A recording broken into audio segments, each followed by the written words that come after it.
Go figure. And what? I can't figure some of And this there are stuff out. things like people haven't paid attention to. For example, our canine unit.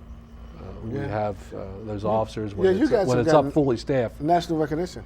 Right, and it's something that goes by the wayside. We haven't adapted that from anywhere. That was homegrown here in the city of Wilmington. We've trained with some other neighboring departments, but they are a model unit, and it didn't take us 12 years to develop that. But look at what happened when that unit was disbanded because of the community relations, how it was presented.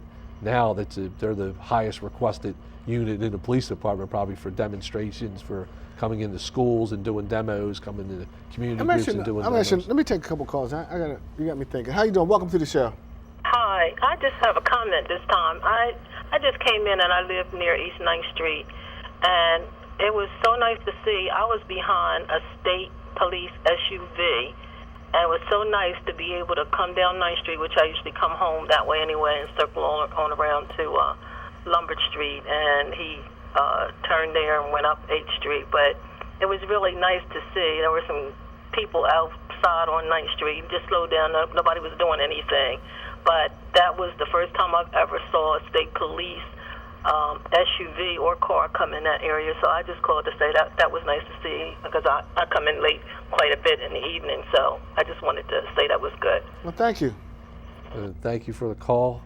We had that caller earlier stating nothing was, they didn't see any presence on 9th Street. So it's the same thing I found out when I present this to the community. You usually get that balance in the room, and with the caller there stating that it's Sunday night, Delaware State Police and the city. Why are they here on Sunday night? Because nothing much happened on the Sunday night. Well, we know statistically through deployment we've had some pretty busy Sunday nights. Well, Sunday nights we do have a pretty nice show come on Sunday nights, Community Crossfire. People will watch that. Right. How you doing? Welcome to the show.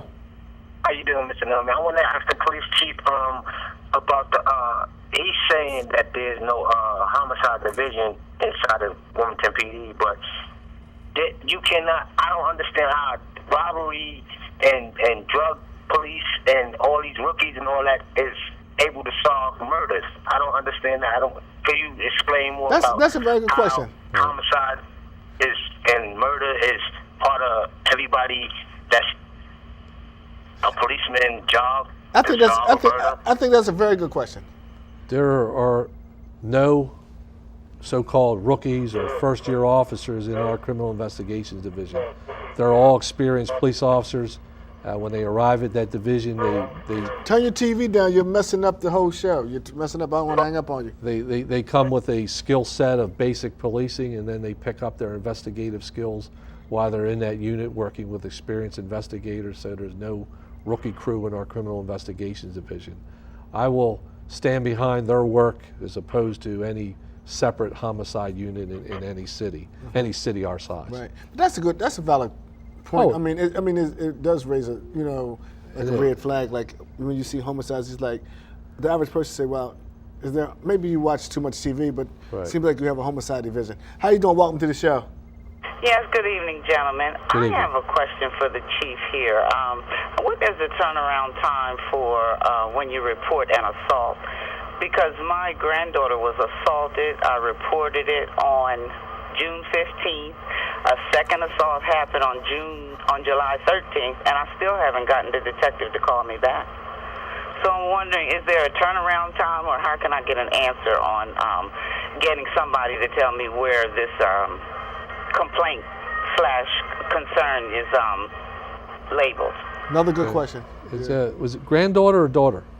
Granddaughter. So is she under the age of 18? She's 14. Okay. And it was a 20-year-old girl that attacked her. Yeah. Was it school related or neighborhood related? Neighborhood related. Okay. We'll look into the status of that, because with being able to discuss that, there's so many factors. There is no set time period for a follow-up. But call my office, 576-3940. Okay, 576-3940. Yeah, and say it's a follow-up call from last night's show, and I'll have someone get in contact with you for a follow-up to give you a status. Okay, I sure do appreciate that. That gives me that's why you ease of mind. See, that's why you have to listen to Crossfire, watch it, get answers. I look at you every night, man. How you doing? Welcome to the show. Hi. question. I seen in the paper today, matter of fact, where you have teens that had a teen summit, and they did like a research paper, and they let the public, and they let people know about binge drinking, about how they're having sex, about how they're using drugs. I know as far as the crime, the career criminal, we already know what they're going to do over and over and over again. But what about the teens? I mean, these things that they're going through, there's nothing that we haven't went through. So I don't know why. I think that we should take and research and get into and be honest with our kids, these teenagers, and communicate with them, because if they can put on a piece of paper and tell you that the first time they had sex, they were 11 years old, the first time they had a drink, they were 10 years old, I think that's where the problem starts, right there. I agree with you. Yeah, and I think that, but I also believe that that's good when they have the teen summits, that they talk about those kind of issues. Right. You know what right. I mean? I mean, I think it brings a lot of stuff out. And sometimes because they're not talking about those issues at home. At home, yeah. How you doing? Welcome to the show. Mr. Oliver. Uh-huh. Mr. Oliver, Chief. Good evening. I'm a certified Wilmington Police Department 11th Annual Citizen Police Academy. I went there with Major Sergeant Toller. How come the program is still not going on?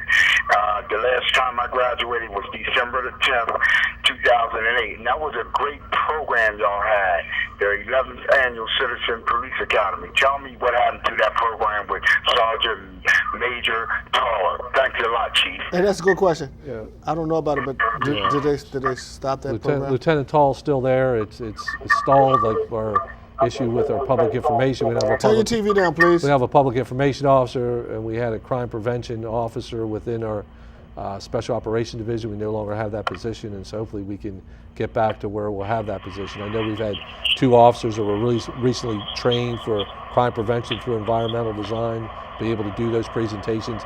I don't know if we'll be up to par with being able to have the Citizens Police Academy, but we'll have 2 officers specially trained to be able to make presentations, which would be on a similar fact, but not like meeting every week.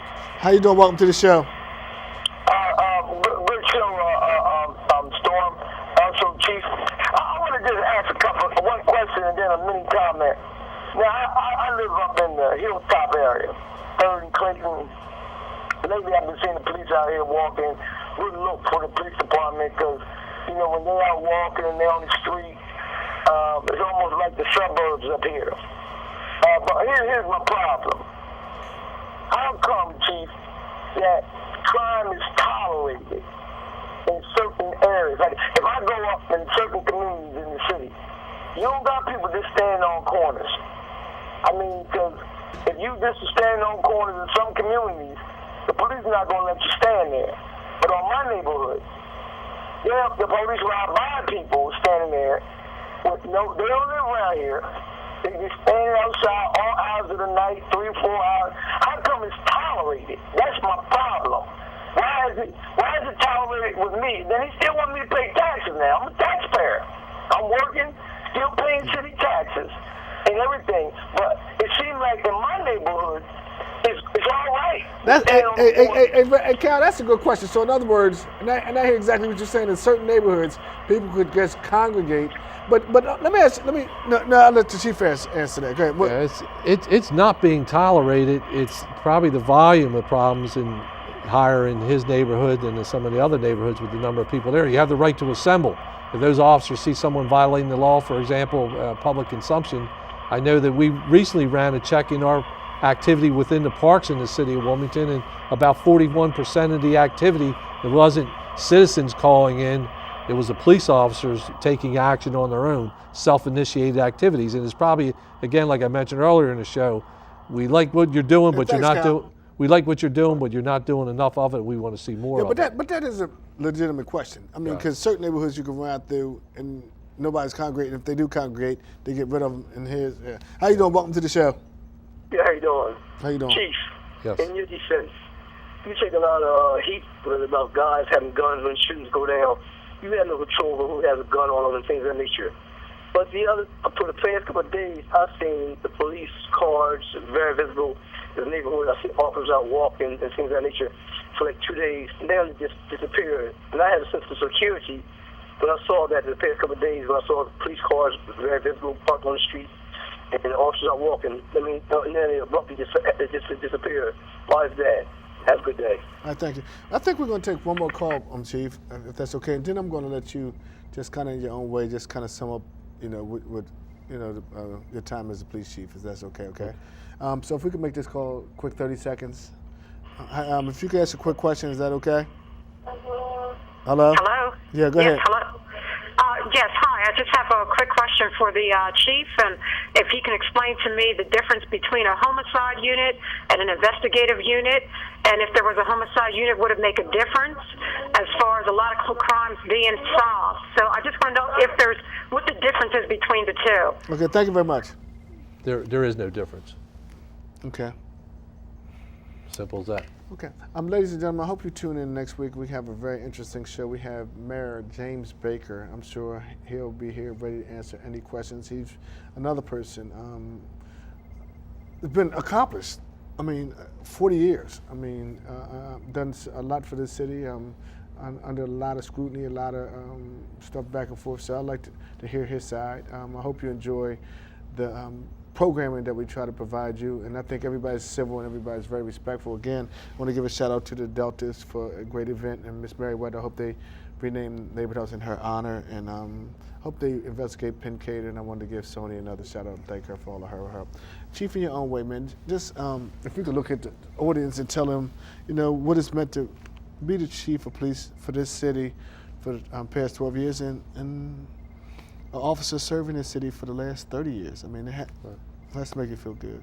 It does. It's been an overwhelming honor. Like I told folks before, is that I'm just carrying the baton. I carried the baton longer than anyone else in our modern day history, because I think you have to go back to the early 1900s for someone who's served longer. But again, I haven't been holding that baton by myself. I walk on the shoulders of some great men and women that that mentored me when I came up in my initial years on the police department, because I came up under the era of I came in 1978, so we were just 10 years past the civil unrest here in the city.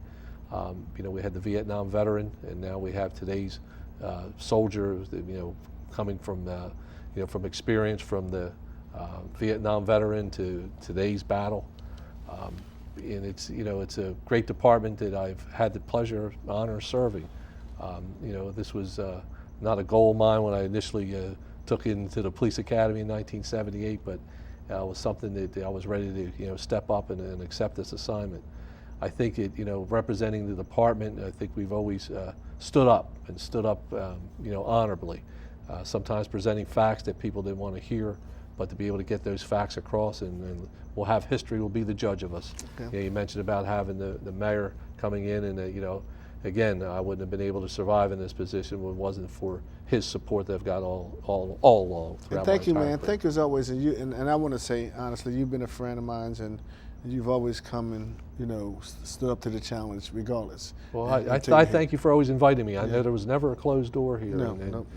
Coming down into the line. So we're leaving. We got to get out here in 10 seconds. Who would you like to see the next mayor be? They're all good candidates. I'll be tuning in to watch your show. I'm glad we have such qualified people stepping up to be able to take that job, because it's a difficult job. You should run for politics. I tell you, next week the mayor, and the following week the mayor debate is going to be really nice. It's going to be live, and we invited every candidate, and trust me, it's going out to a lot of people, and the seniors have been begging for this. And they're not coming to those debates. They're not being there.